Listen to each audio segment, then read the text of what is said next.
Yo, what's up guys? Say Chronicle here with another video. I think a very interesting one. So if you want to see more content like this, you know what to do. Like this video, subscribe to the channel. Let's talk about re-rolling your first net 5 in Chronicle. So how does it exactly work that you can choose a net 5? I didn't create a new account to show it specifically, but I can explain how the process works. At some point within like the first 15 or 30 minutes of the game, don't add me if it's slightly longer than that, you will get to a point where you can pretty much smash or pass like a summon session. So you summon 10 scrolls and you can say like, okay, I want to keep these units or I want to do another 10. And I think you have like 30 rounds of doing that. Don't be discouraged for those 30 rounds. After doing 30 rounds of skipping everything, you can say like, okay, I want to redo it. You have to do a certain quest. The quest goes automatically. It just takes like a few minutes. I think it's 2.5, 3 minutes maybe. The game will pretty much do it automatically for you. You just have to wait a little bit longer. And you get another round of 30 chances to get 10 scrolls per time. If I'm not, I think it's somewhere along the line of that. So with those, you can just repeat that as much as you want to. And with those repeats, you can actually choose exactly which unit you want. Maybe you have in mind like 2 or 3, maybe 4 units from the list that I'm giving here today. And whether you get one of those units first, you go for that one. Because I've heard some people that if you want to go for one specific unit, it might take quite a while for them to get that one specific unit. So maybe slightly enlarge the pool of units that you might like as a first starter. And then once you get one of those, you will go for that unit and you start playing.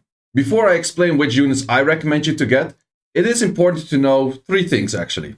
First one, you can get units from a specific banner. Specific banner means that they will end up here on this banner. And after 200 summons, you will guarantee get that unit. So that might make a specific unit slightly less interesting to get as your first net 5 because you're able to get it at some point anyways. Another place where you can get a unit, which is the Battle Pass. The Battle Pass is a paywall, however, but it still gives you a guaranteed possibility of getting that unit. So therefore, it might also lower the odds of you wanting that specific unit if it will be in a Battle Pass at some point. And the third one is events. Currently, there's no event for a specific net 5. As they mentioned in the global release video, they will start off with the Bastet event, same as that we had in the US server. So that is very good information to know as well. A final thing to note is that we do not know exactly yet which patch this game will be released on global launch. They said every 2 weeks they're going to add new units.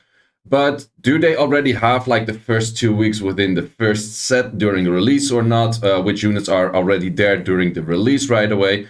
So I will mention the units that are interesting. Some of them might not be in the release right away. So if you watch this video like somewhere down the line and the unit is already released, you can get them from your first summons actually. But in the case, it's not just be like, okay, this unit is not attainable yet. So check your book. And within the monster book, which is findable over here, you can already see which units are released. And then from there, you can see like, okay, so say said, okay, go for these, and these. Those are released. Maybe I'll check those out. So let's go into the units that I recommend you to use. And let's just go through it by elements. So first off, we have fire. The fire units that are pretty interesting is probably the Fire Valkyrie.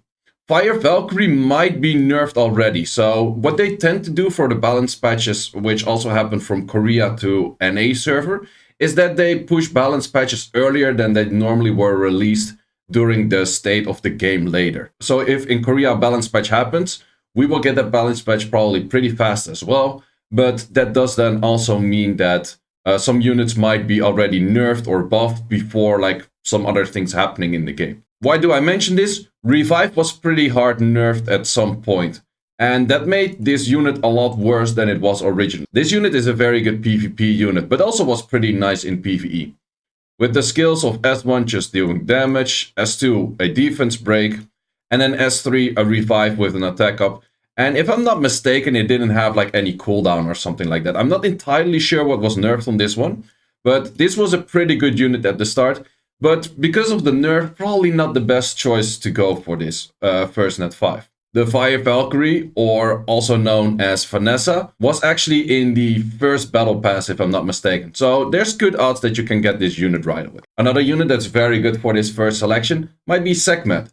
And Sekhmet is the Fire Desert Queen. And the main reason that she is very good is because we will have the first event of Bastet. And Bastet is her water sister. And because of that, you have the possibilities to do her skill ups without using double mons. And that makes her very easy to skill up, and she's just a very good overall damage dealer, which has an S2 of AoE damage, and if there's no buffs, then she will apply silence. And the skill 3 of stripping all debuffs, stealing those, and applying a defense break. Very strong unit, very recommended to get. She will be in the banner at some point, but I think in the US server that was like 3 months after release or something. This is one of the units that I would highly recommend to aim for if you want to have like that first damage dealer in during your first selection unit. A unit that's probably not there right away on release, so it might be not choosable for most of you people, but the Fire Oracle, aka Juno, is a very, very strong unit. That is a highly recommended unit, especially for things such as PvP. If you want to go more PvP focused, this is a very good PvP unit. Early game, you're not going to use it all too much, but because of the cleanses that she does on debuffs, she gets mana for that, and because of that, she's just an insanely good unit for PvP. Probably one of the best units for PvP that you can choose. Once again, I'm not entirely sure if she's going to be there on the global release right away, so you might not be able to choose her.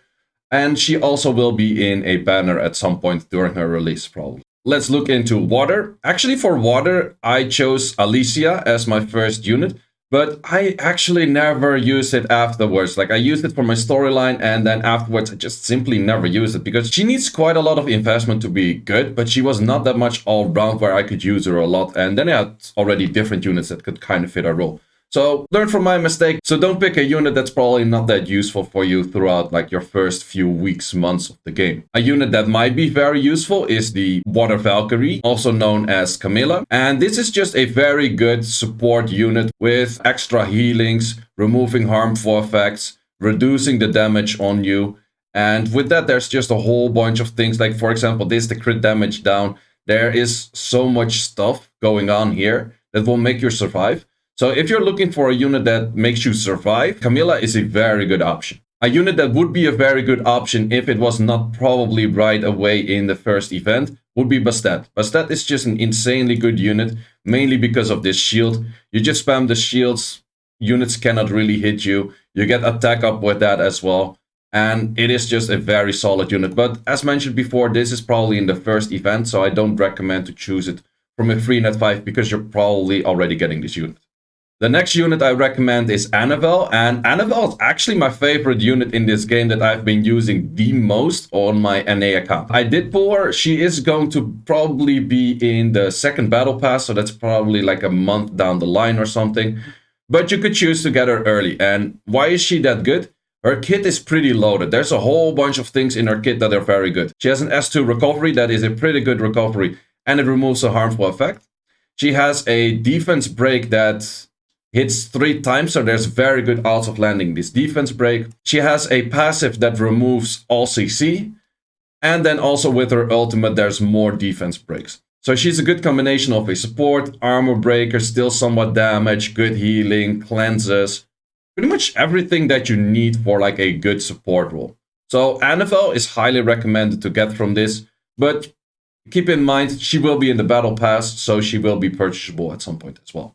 The next unit is Theomars, and the reason that I choose for Theomars is because if we follow the same events of units, you will be getting Akamamir, which is the wind version, as a unit from the second event, if they keep the same events. And then you can use those skill ups to Theomars to skill up Theomars that way. Theomars is just an overall very solid damage dealer in this game. Theomars in this game doesn't have the armor break, but he works on Frostbite, and he actually does more damage when Frostbite is already there. But it also has the passive, and the moment that Theomars dies, Theomars gets an Endure and attack speed. Endure in this game is pretty good, because 21 seconds Endure literally means Theomars cannot be killed for 21 seconds until someone strips, or has some Endure ignoring effect to kill this unit. So if your team is pretty much dead, Theomars can get this attack speed buff, survive for 21 extra seconds, and just start killing things. It's a very strong unit for that reason. And it's just an overall very solid damage dealer. Another unit that might be recommended, I personally never used it, I didn't like it as much, but I've seen other people also recommend it, so I do want to include it in, which is the Water Chimera. And the Water Chimera is a very good tank. So if you're looking for your first unit to be a tanky unit, then Theor is probably a good option. Also has the Frostbite. It has a bunch of knockups and doing damage based on defense. It has provokes, and that makes this unit pretty good. So knockup, provoking, everything starts hitting the Theor. You build Theor very tanky. It's a very solid first tank if you want to go for a tanky unit. Theomars at some point was obtainable from a banner, if I'm not mistaken. So there is an easier possibility of getting Theomars as well if they go for the same banner rotations. But it will be about 2 months down the line or something. The final option for water would be Wusa, which is the Water Pioneer. I'm not entirely sure if the Water Pioneer will be right away released. There is very good odds that this unit might be one of the first units to be released. But there's also decent odds that this unit will be in the game right away. Personally, I don't own this unit yet on the NA server, but it's one of the few units that actually has immunity. And if you're familiar with immunity from Sky Arena, immunity is very strong, so if you place immunity, you cannot get debuffed. In this game, there's not too many units applying immunity. Wusa's one of those that actually does it, and he also has a good heal next to it. So for an overall protective support unit, Wusa is probably one of the better options to get there. Then continuing on with the wind units. With wind units, we have one that's very interesting, and that is also probably going to be my pick, and that is Argon. And Argon is arguably the best damage dealer for raids and late game PvE. Argon has never been in a banner, battle pass, or from an event, so it's very recommended to get this unit. Why is this unit so good? It's very simple. He does the defense break, and he also has extra damage on debuffs. So as you're fighting with multiple people in a raid, it is very useful to do damage based on as many debuffs as there are, which Argon is very good in, plus it applies extra debuffs for him as well. And that just makes him do a lot of damage in general. So this will probably be my choice of the unit that I want to go for, because I don't own this unit yet, and I've seen a lot of people do a lot of damage with this unit. Another choice could be Feng Yang, and Feng Yang is just an overall very strong bruiser. Does a lot of damage, is good in PvE, is very good in PvP. You can also see over here, there's a lot of these buttons over there that you can see like, okay, this unit is doing quite some things with, for example, counter hits, for example, continuous damage removing, applying defense breaks, and just a whole bunch of things. Overall, very solid bruiser. Another very solid bruiser is the Wind Monkey. Wind Monkey is also, once again, you see a whole bunch of things over here. But the main thing is that it has the possibility of counter-hitting units when your monsters are getting hit. You have the possibility of applying stunts. You have the possibility of removing buffs. And you also land the defense break on from this unit. So there's just a whole bunch of possibilities for Xingzi as a first unit as well. The Wind Monkey will probably be in a banner at some point, but it has only been in a banner very recently in the NA server. Feng Yang, if I'm not mistaken, was never in a banner. The Fire Feng Yang Shongfei was it or is currently in the banner. But I think, so to tell, my most recommended units without specific order, because I don't really want to push everyone into getting the same unit. You want to get the unit that fits your playstyle, fits how you like to play a game, and therefore you just choose a unit based on that, rather than saying like, okay, this is the best, everyone goes for it. I think that's kind of boring. So I will recommend 3 top units, but you can still, the other units that I mentioned would be very good as well. First one would be, without order, Sekhmet. She's very easy to skill up.